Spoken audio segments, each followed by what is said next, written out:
एक जादुई पिटारा।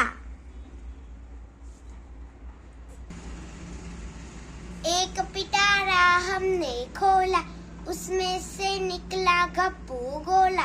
गोले पर जब बांधी सुतली, लगा नाचने बन कठपुतली। कठपुतली ने गाड़े घूट, उसमें निकले 900 ऊंट। उन ऊंटों पर हुई सवारी, मिली राह में एक सुपारी।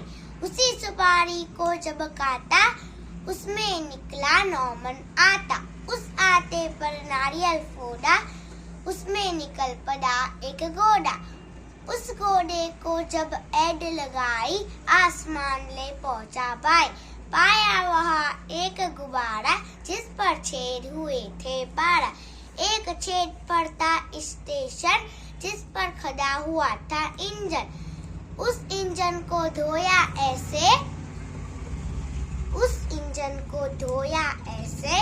उसमें से निकल पड़े 2 भैंसे। भैंसे लाकर जोता खेत, नाज हुआ 1200 से। खा नाज हुए दीवाने, चले चाल बेहद मस्ताने। Thank you, subscribe my channel. Bye bye.